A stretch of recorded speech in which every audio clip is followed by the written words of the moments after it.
Hello and welcome back to the Wasteland, everybody. Welcome back to Fallout 4, where today we're going to be taking on our first pair of unarmed weapons. I say pair because we're going to be doing two of these, and there's just not that many unarmed weapons in Fallout 4. There's also kind of a major problem with unarmed in Fallout 4, just as a general weapon type, and that's that power armor exists. It's generally better just to go with whatever power armor you have, and then deck it out so that you can punch things harder. That's going to usually get you the most amount of damage, with some exceptions if you get like a legendary unarmed weapon that's really good. But then you also have to be outside of the power armor. It's something that I really don't like about Fallout 4 with the unarmed sense. In Fallout New Vegas and Fallout 3 you had so many more options and unarmed was really viable.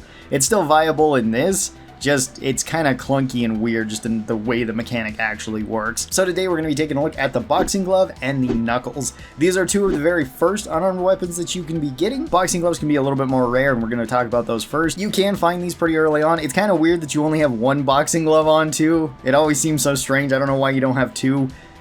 Okay, it's just some sort of like oversight. The boxing glove for stats does 9 damage on hit, which is okay. It's not a massive amount of damage, but it's alright. Most melee and arm don't do that much right away. This has 8 damage per second. You can punch fairly fast with this. All of the unarmed attack at a medium speed, which is a little bit strange. You would think that some of them might be a little bit faster or a little bit slower like the melee, but they're all just considered medium attacks.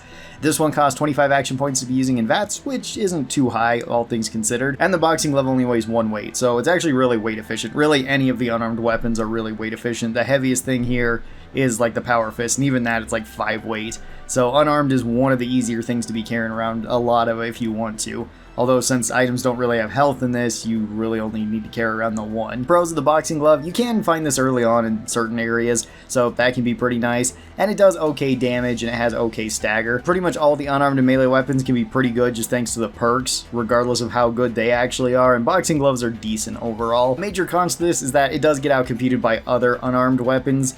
Particularly knuckles kind of outcompete this. Upgrades, you could say, go either way depending on what you're looking for.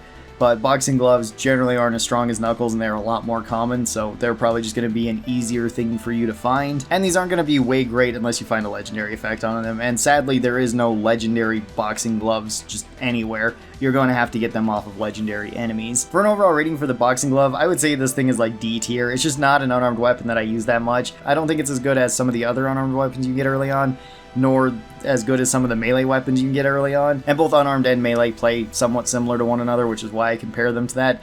The other major issue is that unarmed can't be used in power armor, whereas melee can. So melee just kind of inherently gets better if you want to be using power armor, and that is a much stronger strategy to be using. So unarmed in this game kind of has an uphill battle. Boxing glove isn't terrible though. I'm not going to put it into F tier because at least it's something that you can use. You're never going to run out of bullets with it, and it's decent. Let's talk about upgrades for this and where I'd put that one. So for the boxing glove, you can upgrade it in a couple different ways. You can have spiked boxing gloves, puncturing boxing gloves, or lead line boxing gloves. And these ones can all be pretty decent. You usually want to be going with either the lead line boxing gloves or the puncturing ones. Puncturing ones just ignore 30% of the armor that you're hitting, so that's kind of nice. It's good if you're fighting tankier enemies. The lead line boxing gloves give you the most amount of damage, as well as give you bonus limb damage, and they give you a bonus chance to cripple limbs. That's pretty good, especially if you can break something's legs and then keep fighting it, even though you're still within melee or unarmed reach. Being able to back away from a downed enemy can be really useful, so I just usually do that, assuming I can't just outright kill them, or I can't use my VATS crit strike to basically paralyze them and then punch them to death. I would say just go with the lead line boxing gloves, and then this one is a little bit better. I'd move this one up to like C tier. I think it's a decent unarmed weapon. Let's move over to the knuckles next, which knuckles are much more common. They're probably the most common unarmed weapon because raiders and gunners and all sorts of other enemies carry these things around all the time.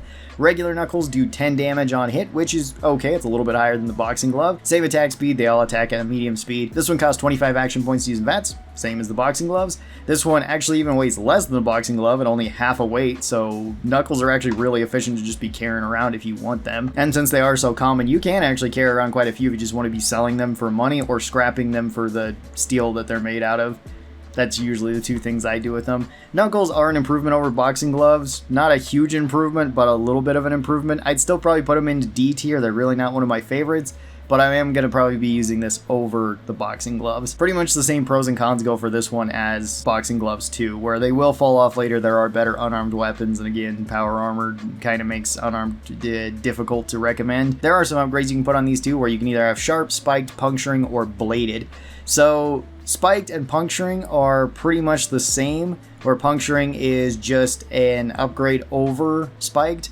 Both these give you extra damage, and they also punch through 30% of the armor. They can be pretty good, so if you want that, go with puncturing. Sharp and bladed are also pretty much the same, although bladed gives you the more damage, as well as both these bleed enemies. This is 10 bleed damage, this is 2 damage over the course of 5 seconds.